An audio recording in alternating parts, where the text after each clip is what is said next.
हाय बच्चों, good morning. कल का अपना एक टॉपिक अधूरा रह गया था।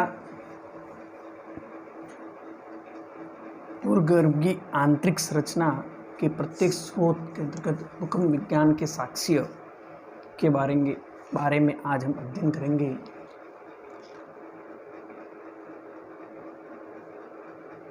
भूकंप विज्ञान के साक्ष्य। पृथ्वी की आंतरिक संरचना के स्रोत के प्रत्येक साधन में रखा गया है। एनसीईआरटी में प्रत्यक्ष में रखा गया है। भूकंप विज्ञान ही एक ऐसा प्रत्यक्ष साधन है जिससे पृथ्वी की आंतरिक भाग की बनावट के विषय में पर्याप्त जानकारी उपलब्ध होती है। भूकंपीय लहरों का सिस्मोग्राफ यंत्र द्वारा अंकन किया जाता है। इम्पोर्टेंट पॉइंट ही नोट करेंगे अपन। भूकंपीय लहरों का सिस्मोग्राफ यंत्र द्वारा अंकन किया जाता है।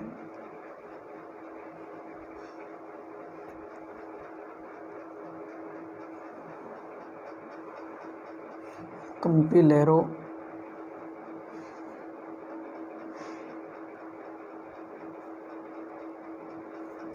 सिस्मोग्राफ यंत्र द्वारा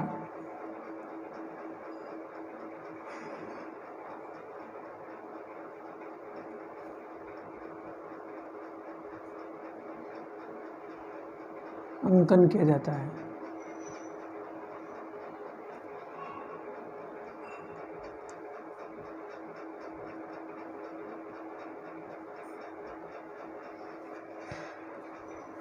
साथ में नोट करते जाएं। भूकंप क्या है, साधारण शब्दों में समझेंगे। भूकंप पृथ्वी का कंपन है।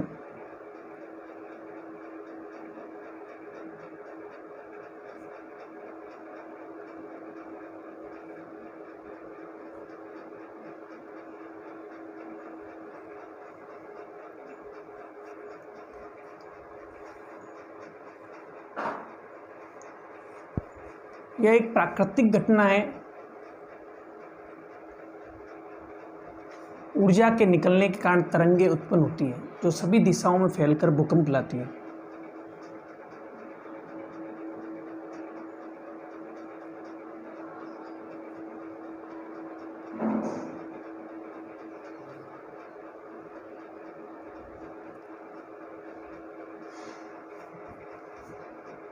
यह एक प्राकृतिक घटना है। ऊर्जा के निकलने के कारण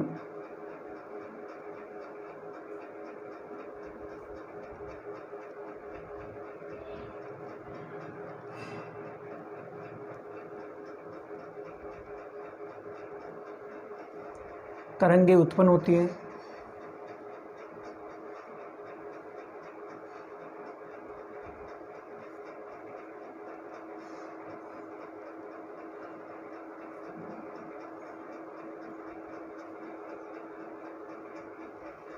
जो सभी दिशाओं में फैलकर भूकंप लाती है।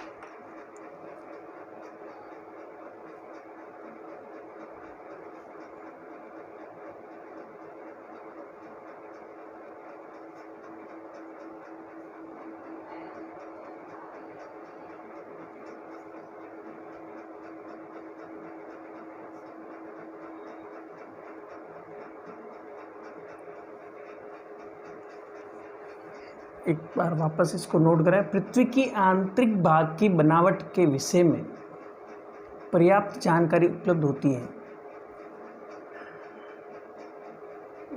भूकंप विज्ञान एक प्रत्यक्ष साधन है जिससे पृथ्वी के आंतरिक भाग की बनावट के विषय में पर्याप्त जानकारी उपलब्ध होती है।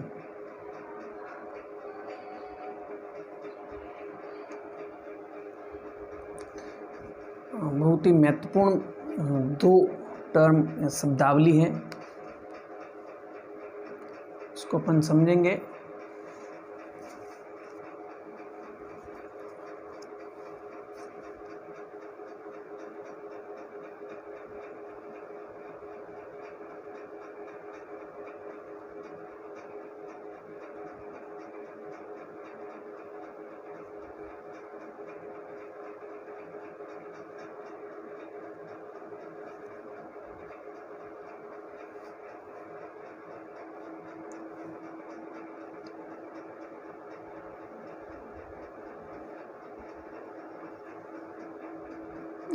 ये पॉइंट जहाँ से ऊर्जा निकलती है या भूकंप की उत्पत्ति होती है,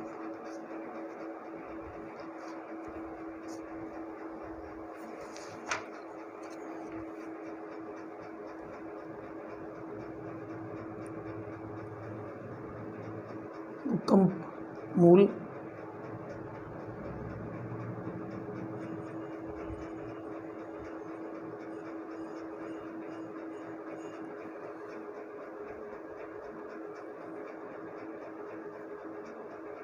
ये वाला पॉइंट हो गया अधिकेंद्र।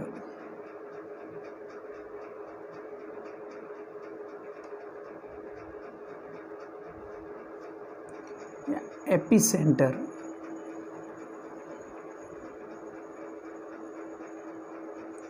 कई बार हम परीक्षा में पूछे जाते हैं भूकंप मूल।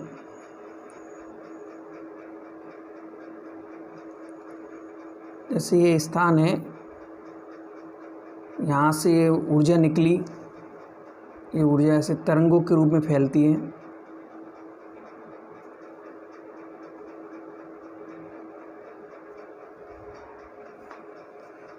ऊर्जा तरंगों के रूप में उत्पन्न होती है और चारों दिशाओं में फैलती है।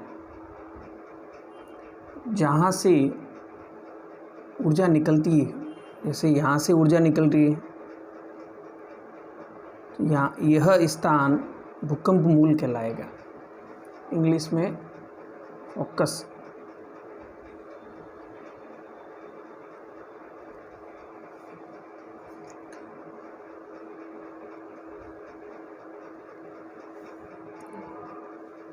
वह स्थान जहाँ पे भूकंपीय तरंगें सबसे पहले पहुँचती है या सबसे पहले तरंगों को महसूस किया जाता है, सबसे पहले जैसे यहाँ पे महसूस किया जाएगा, तो यह स्थान कहलाएगा अधिकेंद्र। क्या कहलाएगा? अधिकेंद्र। अधिकेंद्र पर ही सबसे पहले तरंगों को महसूस किया जाता है। आप देख सकते हैं अधिकेंद्र उद्गम केंद्र के या भूकंप मूल के ठीक ऊपर होता है और 90 डिग्री के कोण पर होता है। इसको नोट करेंगे अपन।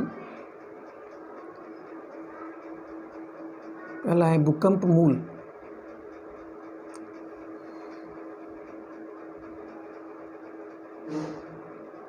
भूकंप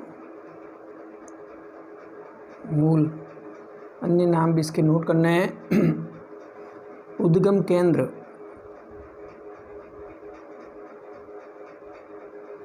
उद्गम केंद्र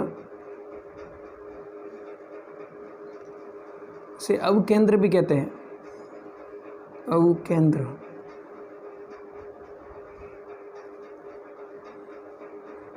इंग्लिश में भी याद रख दो, फोकस या हाइपोसेंटर।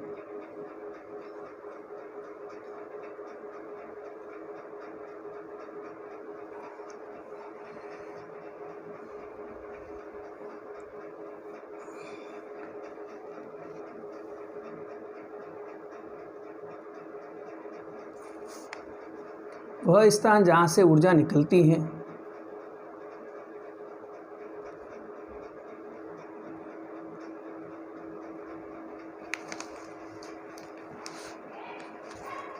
वह स्थान जहाँ से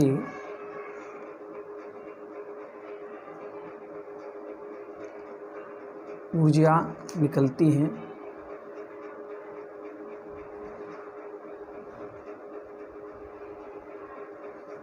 भूकंप का उद्गम केंद्र,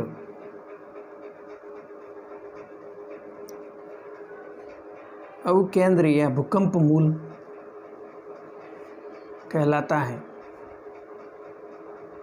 ये ऊर्जा तरंगे अलग अलग दिशाओं में चलती हुई पृथ्वी की सतह तक पहुंचती है। इस स्थान से ऊर्जा निकली और ये ऊर्जा तरंगों के रूप में अलग अलग दिशाओं में चलती हुई पृथ्वी की सतह तक पहुंचती है। दूसरा पॉइंट है अधिकेंद्र।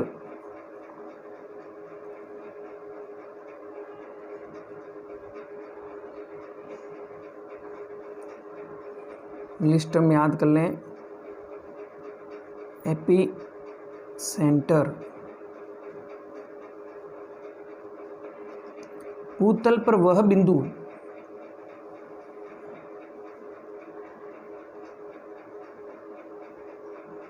भूतल पर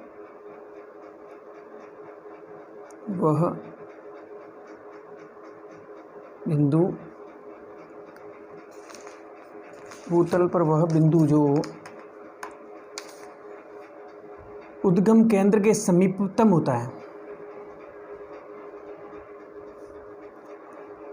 जो उद्गम केंद्र या भूकंप मूल के समीपतम होता है, भूतल पर वह बिंदु जो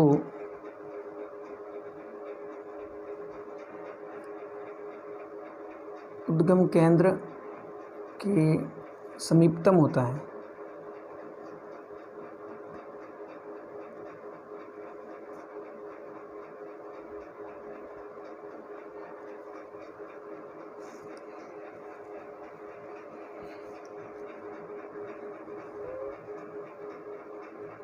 अधिकेंद्र कहलाता है।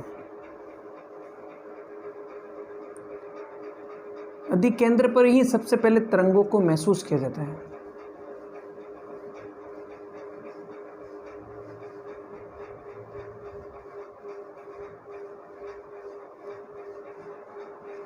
अधिकेंद्र पर ही सबसे पहले तरंगों को महसूस किया जाता है।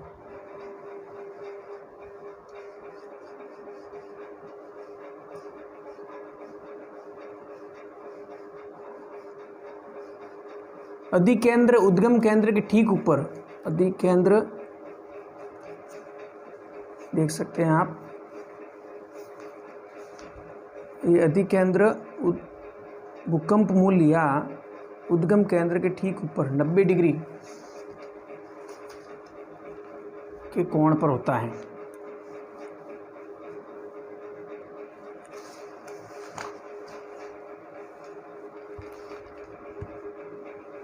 अधिकेंद्र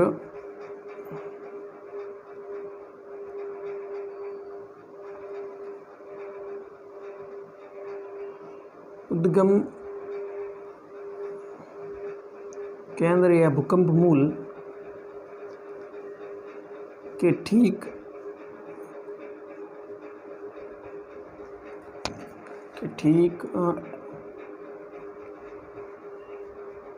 ऊपर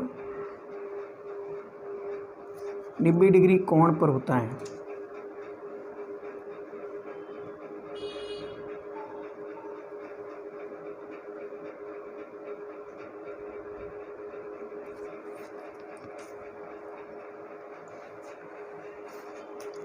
नोट कर सकते हैं आप।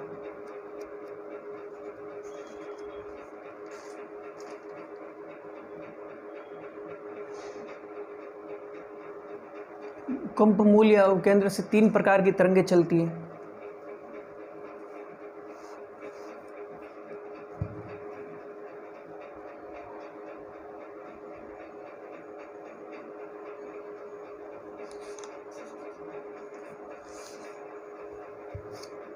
नेक्स्ट पॉइंट,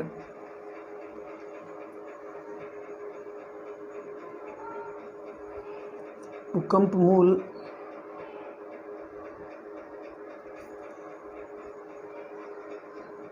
से 3 प्रकार की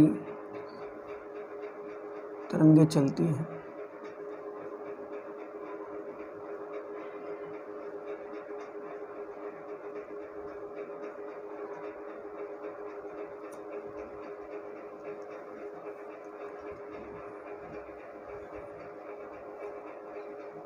जिनका हम अध्ययन करेंगे। और 3 प्रकार की तरंगे, पी तरंगे, एस तरंगे और एल तरंगे, इनमें से हमेशा क्वेश्चन आते हैं। इनका हम विस्तार से इनके बारे में जानेंगे। सबसे पहले हैं पी तरंगे।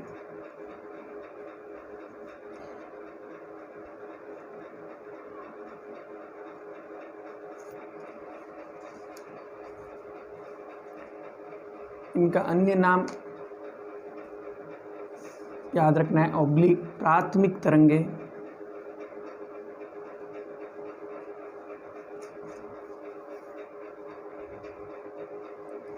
ऑब्लिक अनुदैर्ध्य तरंगे,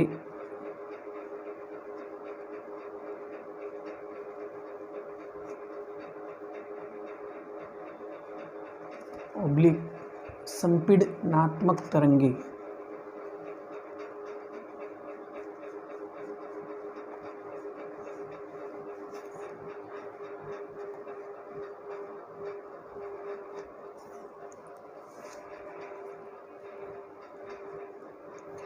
इन्हें पी तरंगे भी कहते हैं। सबसे पहले उत्पन्न होती है प्राथमिक तरंगे भी कहते हैं। अनुदैर्ध्य तरंगे, तरंग जिस दिशा में गति करती है कण उसी दिशा में आगे पीछे गति करते हैं।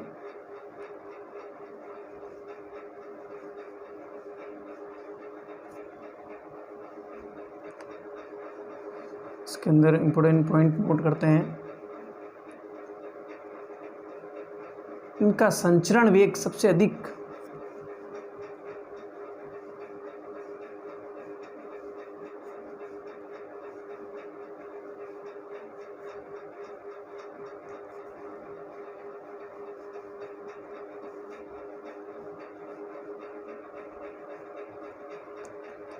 आठ से 10 किलोमीटर प्रति सेकंड।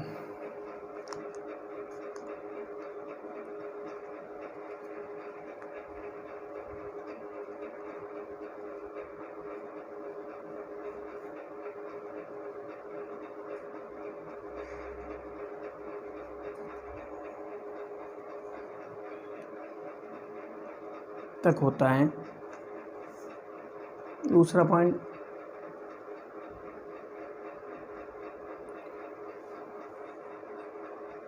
ये तीनों माध्यम से होकर गुजर सकती है।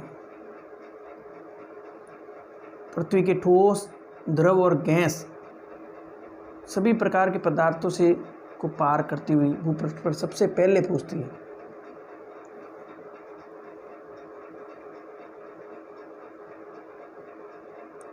ये भूकंप मूल से प्रारंभ होकर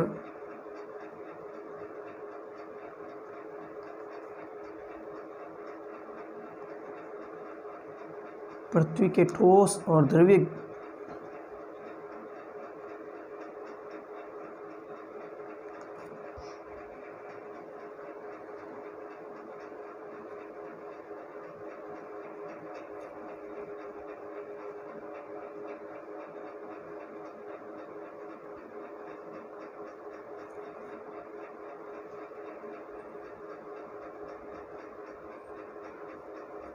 वह गैसीय सभी प्रकार के पदार्थों को पार करती हुई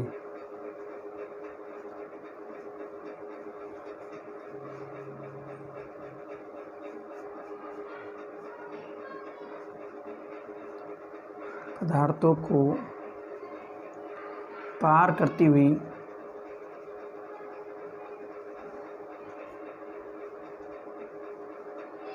नोट करते जाएं आप साथ में, भूपृष्ठ पर सबसे पहले पहुंचती है। भूपृष्ठ पर सबसे पहले पहुंचती है।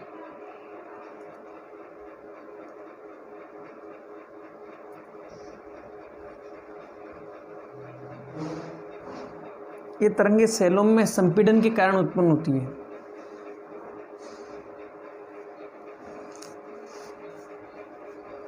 ये तरंगे सेलों में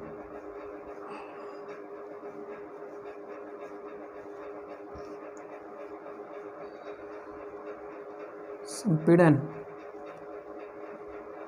के कारण उत्पन्न होती है।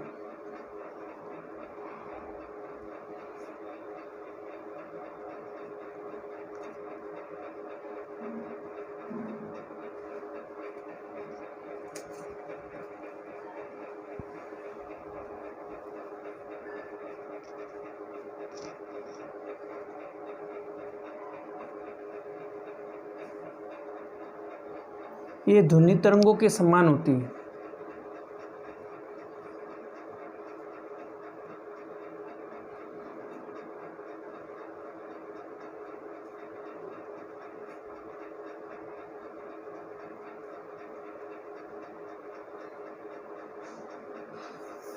कौन सी तरंगे ध्वनि तरंगों के समान होती है? पी तरंगे, प्राथमिक तरंगे, अनुदैर्घ्य तरंगे या संपीड़नात्मक तरंगे?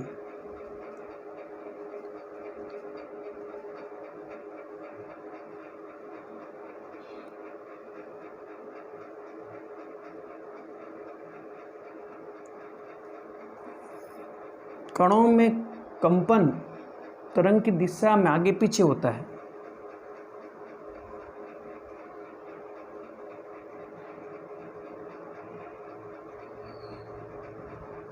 कंपन तरंगों की दिशा में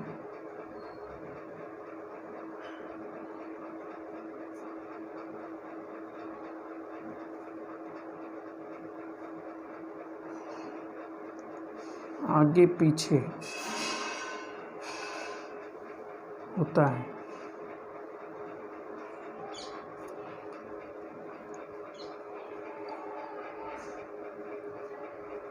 ये ध्वनि तरंगे चल रही है ऐसे, जैसे ये पी तरंग ऐसे गति कर रही है, तो कण आगे पीछे, आगे पीछे, आगे और पीछे। ध्वनि तरंगे ऐसे गति करती हैं। पी तरंग की दिशा, पी तरंग ध्वनि तरंगों जैसे ध्वनि तरंगों के समान होती है। पी तरंग की दिशा ऐसे, पी तरंग की दिशा हो गई है, तो कंपन तरंग की दिशा के आगे पीछे होता है। कणों में कंपन या आगे पीछे है, इसलिए इन्हें अनुदैर्घ्य तरंगे भी कहते हैं। ध्वनि तरंगों के समान गति करती है, इसलिए ध्वनि तरंगों नाम दिया। संपीड़न होता है, इसलिए इसे संपीड़नात्मक तरंगे भी कहते हैं। सबसे पहले पहुंचती है, इसलिए प्राथमिक तरंगे भी कहते हैं। प्राइमरी वेव, पी, प्राइमरी से पी ले लिया। आगे पीछे होने के कारण धक्के की तरंगे या क्षितिजीय तरंगे भी कहते हैं। ये ठोस भाग में अत्यधिक तेजी से सरल रेखा में चलती है।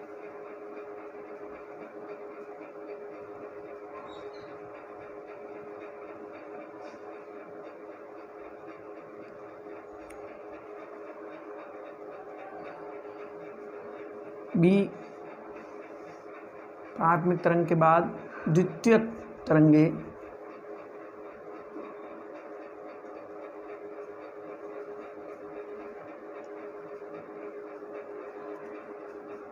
या आडी तरंगे या गौण तरंगे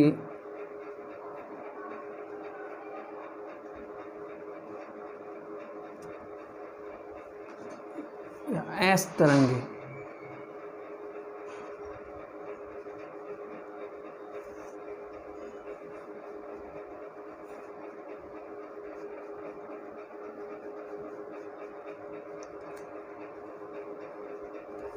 ये जल तरंगे या प्रकाश तरंगों के समान व्यवहार करती हैं।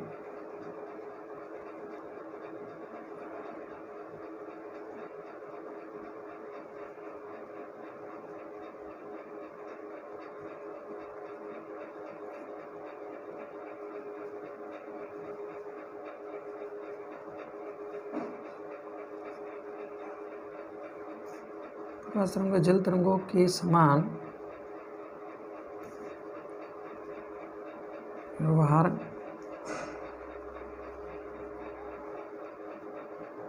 करती हैं, क्योंकि इनमें कणों की गति तरंग की दिशा के समकोण होती है।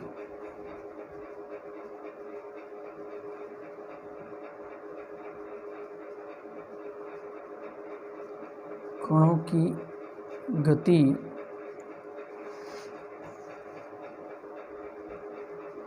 गति या कंपन तरंगों की दिशा के समकोण पर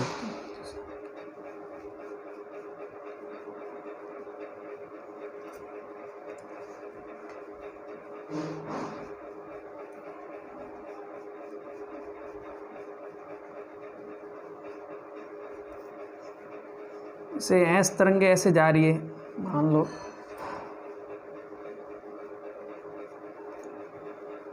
ऐस तरंगों की दिशा ऐसे है।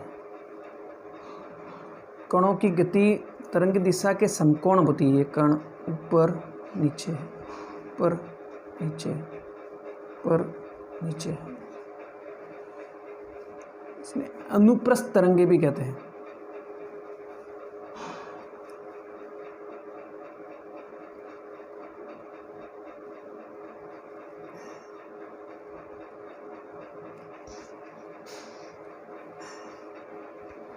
नोट कर दें।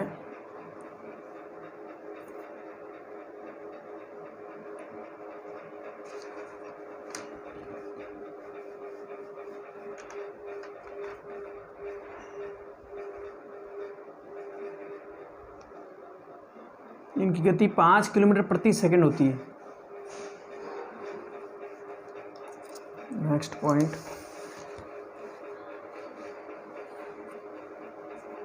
इनकी गति प्राथमिक की होती थी 8 से 10 किलोमीटर प्रति सेकंड, सेकेंडरी की होती है 5 किलोमीटर प्रति सेकंड।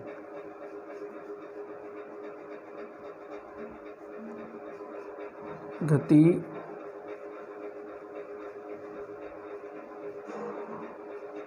पाँच किलोमीटर प्रति सेकेंड। ऐस तरंगों की बात कर रहे हैं अपन। द्वितीयक तरंगे ये सिर्फ ठोस माध्यम से ही गुजर सकती है। ऐस का सॉलिड ले सकते हैं आप, जैसे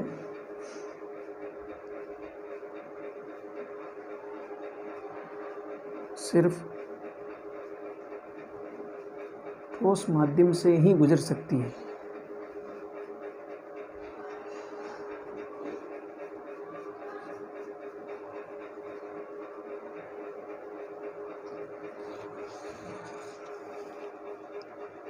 देखा था प्राथमिक तरंगे तीनों माध्यम से गुजर सकती है, ठोस, द्रव और गैस।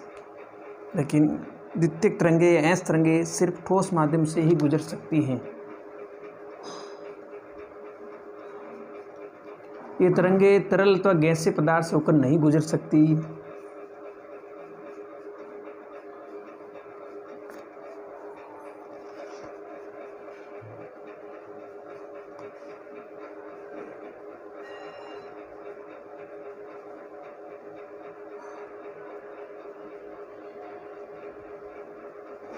थोड़ी धीमी गति के कारण भूपृष्ठ पर ये तरंगे पी तरंगों की अपेक्षा कुछ देर से पहुंचती है।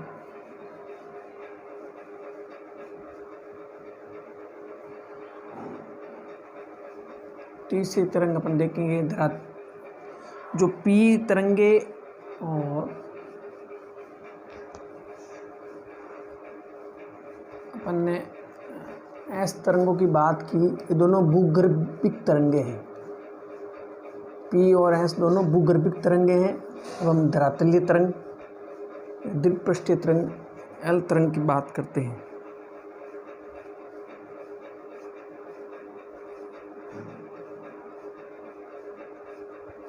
एल तरंगे धरातलीय तरंगे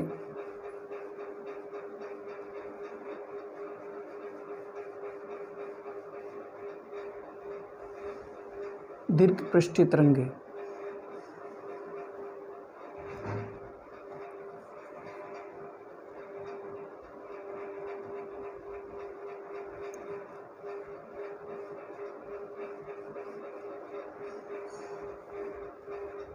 धरातल पर चलने के कारण इन्हें धरातलीय तरंगे कहते हैं। इनका संचरण वेग सबसे कम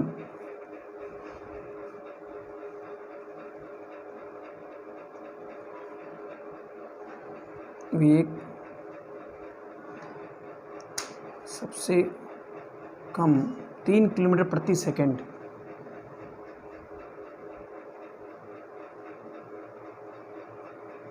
किलोमीटर प्रति सेकंड।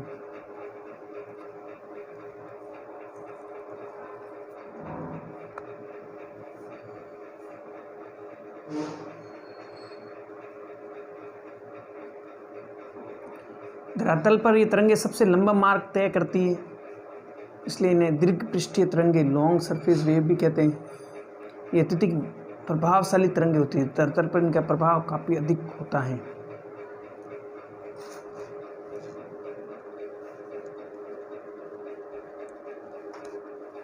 ज़्यादा विनाशकारी होती है।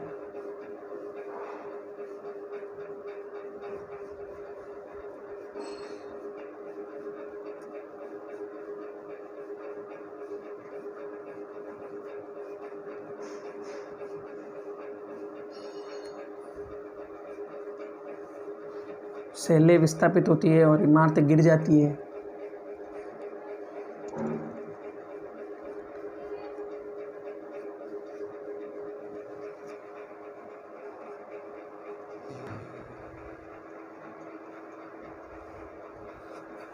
गति के आधार पर भूकंपीय लहरों का 3 युग्म, पी तरंगे, एस तरंगे और एल तरंगे। 3 तरंगों के अलावा और भी तरंगों की खोज की गई है।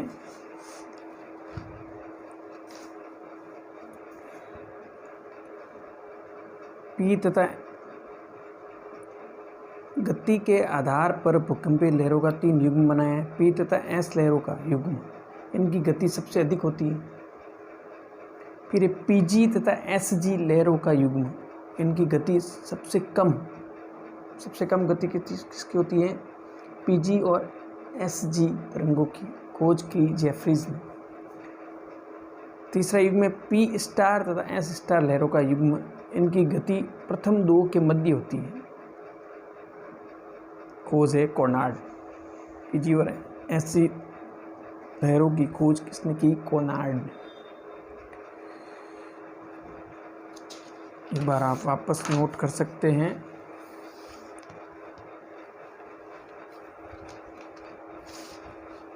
इससे आपको जल्दी से समझ में आ जाए, नोट भी कर दें साथ में। भूकंप विज्ञान के साक्ष्य।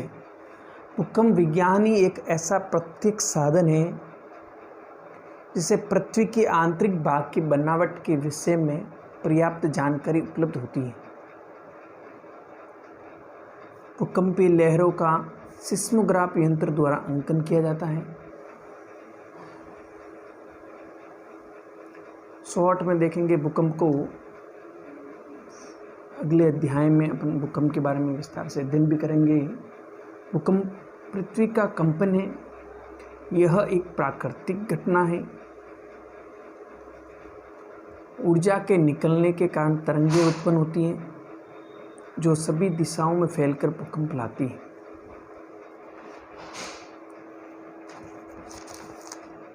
दोनों टर्म याद रखने हैं, हर प्रतियोगी परीक्षाओं में पूछे जाते हैं। भूकंप मूल, उद्गम केंद्र या अवकेंद्र, इंग्लिश में फोकस, हाइपोसेंटर, वह स्थान जहाँ से ऊर्जा निकलती है, ये भूकंप मूल हो जाएगा। अधिकेंद्र या एपिसेंटर, भूतल पर वह बिंदु जो उद्गम केंद्र के समीपतम होता है या अधिकेंद्र पर ही सबसे पहले तरंगों को महसूस किया जाता है। अधिकेंद्र उद्गम केंद्र के ठीक ऊपर 90 डिग्री के कोण पर होता है। भूकंप मूल से 3 प्रकार की तरंगें चलती हैं।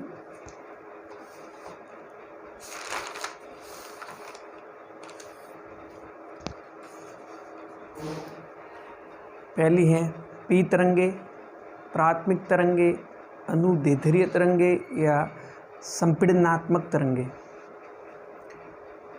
इनकी विशेषताएं देखेंगे। पी तरंगे, इनका संचरण वेग सबसे अधिक 8 से 10 किलोमीटर प्रति सेकंड होता है।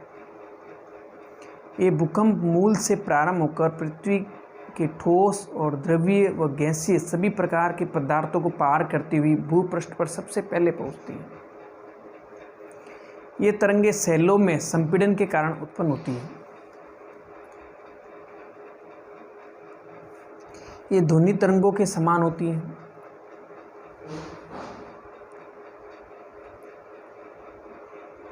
कणों की गति या कंपन तरंगों की दिशा में आगे पीछे होता है।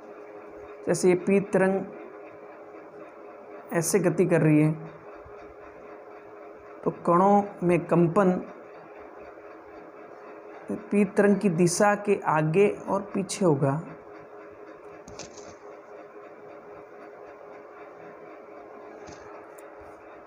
इसलिए इसे अनुदैर्ध्य तरंगे भी कहते हैं। संपीड़न भी होता है।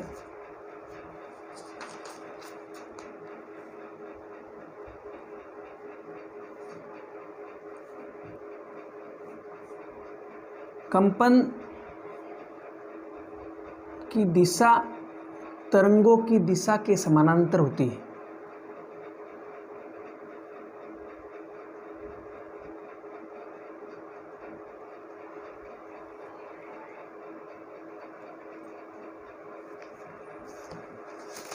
भूकंपीय तरंगों में दूसरी अपन देखेंगे द्वितीयक तरंगे, आड़ी तरंगे या गौण तरंगे या ऐस तरंगे। ये प्रकाश तरंगे या जल तरंगों के समान व्यवहार करती हैं। कणों की गति तरंगों की दिशा के समकोण पर होती है। ये ऐस तरंग ऐसे गति कर रही है तो कणों की गति या कणों में कंपन गति की दिशा के समकोण पर ऊपर नीचे होता है। अनुप्रस्थ तरंगे कहलाती है। इनकी गति 5 किलोमीटर प्रति सेकंड तक होती है। ये सिर्फ ठोस माध्यम से ही गुजर सकती है। तीसरी है एल तरंगे या धरातलीय तरंगे या दीर्घ पृष्ठीय तरंगे। संचरण वेग सबसे कम 3 किलोमीटर प्रति सेकेंड, ज़्यादा विनाशकारी होती है। इसके अलावा भी और तरंगों की खोज की गई है। गति के आधार पर भूकंपीय तरंगों का 3 युग्म बना है। पी तथा एस लहरों का युग्म इनकी गति सबसे अधिक होती है। पीजी तथा एसजी लहरों का युग्म इनकी गति सबसे कम होती है। इसकी खोज जेफरीज ने की। पी स्टार तथा एस स्टार लहरों का युग्म इनकी गति प्रथम 2 के मध्य की होती है। खोज है कोनार्ड। 3 युग्म कौन से हुए? पी तथा एस लहरों का युग्म, पीजी तथा एस जी लहरों का युग्म, पी स्टार तथा एस स्टार लहरों का युग्म। पी तथा एस लहरों का इनकी गति सबसे अधिक होती है। पीजी तथा एस जी लहरों का युग्म इनकी गति सबसे कम होती है। खोज की जेफरीज ने। पी स्टार तथा एस स्टार लहरों का युग्म इनकी गति प्रथम 2 के मध्य की होती है। खोज कोनार्ड ने की। नोट कर दें आप।